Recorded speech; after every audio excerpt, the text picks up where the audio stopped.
जब भगवान राम ने भक्त के लिए बनाई रसोई। बहुत साल पहले की बात है।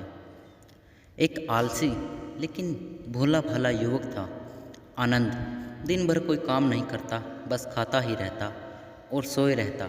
घर वालों ने कहा, चलो जाओ, निकलो घर से, कोई काम धाम करते नहीं हो, बस पड़े रहते हो।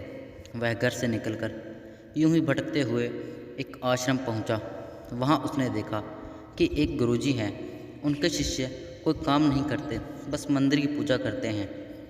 उसने मन में सोचा, यह बढ़िया है, कोई काम धाम नहीं, बस पूजा ही तो करना है।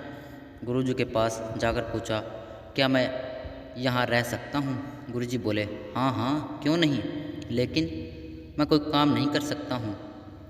गुरुजी, कोई काम नहीं करना है, बस पूजा करना होगी।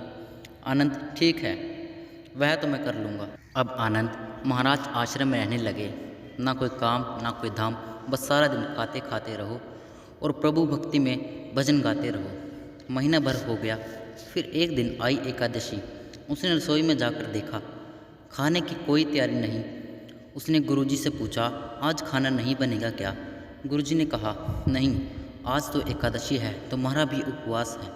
उसने कहा, नहीं, अगर हमने उपवास कर लिया तो कल का दिन ही नहीं देख पाएंगे।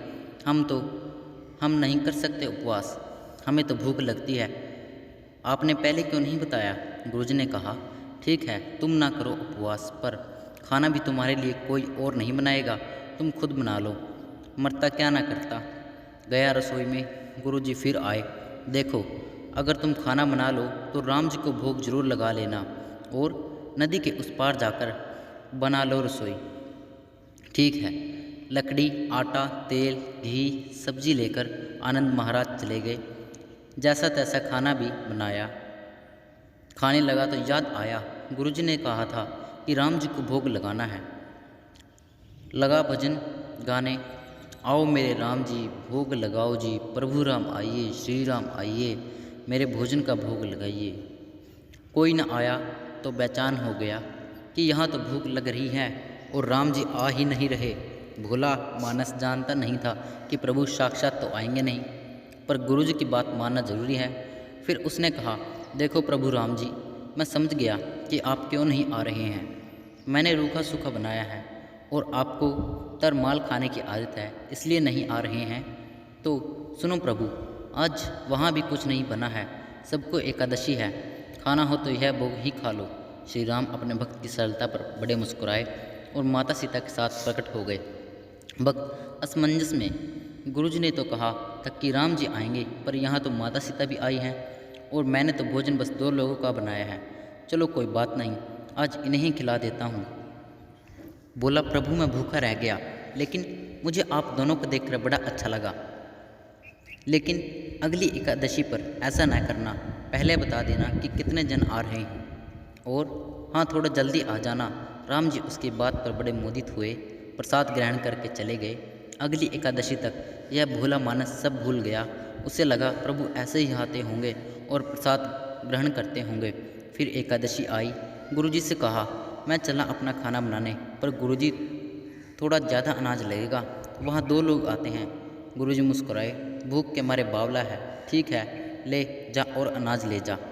अब की बार उसने 3 लोगों का खाना बनाया। फिर गुहार लगाई, प्रभु राम आइए, सीताराम आइए, मेरे भोजन का भोज लगाइए। प्रभु की महिमा भी निराली है। भक्त के वे साथ कौतुक करने में उन्हें भी बड़ा मज़ा आता है। इस बार वे अपने भाई लक्ष्मण, भरत, शत्रुघ्न और हनुमान जी को लेकर आ गए।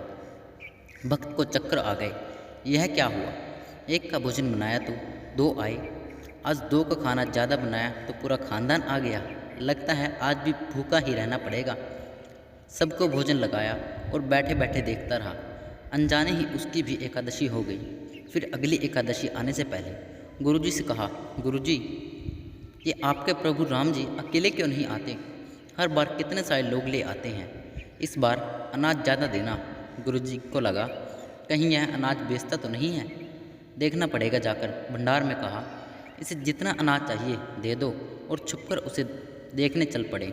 इस बार आनंद ने सोचा, खाना पहले नहीं बनाऊंगा, पता नहीं कितने लोग आ जाएं, पहले बुला लेता हूँ, फिर बनाता हूँ।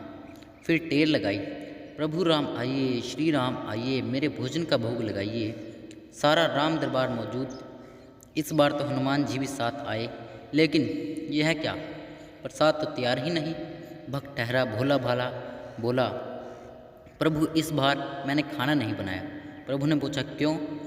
बोला मुझे मिलेगा तो है नहीं, फिर क्या फ़ायदा बनाने का, आप ही बना लो और खुद ही खा लो।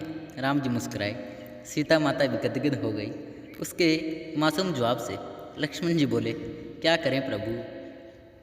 प्रभु बोले भक्त की इच्छा है, पूरी तो करनी पड़ेगी, चलो लग जाओ काम से। लक्ष्मण जी ने लकड़ी उठाई, माता सीता आटा सानने लगी। भक्त एक तरफ बैठकर देखता रहा।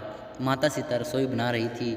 कोई ऋषि मुनि, यक्ष, गंधर्व प्रसाद लेने आने लगे। इधर गुरुजी ने देखा खाना तो बन नहीं। भक्त एक कोने में बैठा है। पूछा बेटा क्या बात है, खाना क्यों नहीं बनाया? भोला अच्छा किया गुरुजी आप आ गए, देखिए कितने लोग आते हैं प्रभु के साथ। गुरुजी बोले मुझे तो कुछ नहीं दिख रहा तुम्हारे और अनाज के सिवा। भक्त ने माथा पकड़ लिया, एक तो इतनी मेहनत करवाते हैं प्रभु, भूखा भी रखते हैं और ऊपर से गुरुजी को दिख भी नहीं रहे, यह और बड़ी मुसीबत है। प्रभु से कहा आप गुरुजी को क्यों नहीं दिख रहे हैं? प्रभु बोले मैं उन्हें नहीं दिख सकता। बोला क्यों? वे तो बड़े पंडित हैं, ज्ञानी हैं, विद्वान हैं, उन्हें तो बहुत कुछ आता है, उनको क्यों नहीं दिखते आप? प्रभु बोले माना कि उनको सब आता है, पर वे सरल नहीं हैं तुम्हारी तरह, इसलिए उनको नहीं दिख सकता। आनंद ने गुरुजी से कहा गुरुजी प्रभु कह रहे हैं आप सरल नहीं हैं, इसलिए आपको नहीं दिखेंगे। गुरुजी रोने लगे, वाकई मैंने सब कुछ पाया पर सरलता नहीं पा सका तुम्हारी तरह, और प्रभु तो मन की सरलता से ही मिलते हैं। प्रभु प्रकट हो गए और गुरुजी को भी दर्शन दिए। इस तरह एक भक्त के कहने पर प्रभु ने रसोई भी बनाई। यह भक्ति कथा लोक श्रुति पर आधारित है। दोस्तों अगर आपको यह कथा अच्छी लगी हो तो कृपया हमारे चैनल को सब्सक्राइब करें और कमेंट में जय सिया राम अवश्य ही लिखें। धन्यवाद कहानी सुनने के लिए।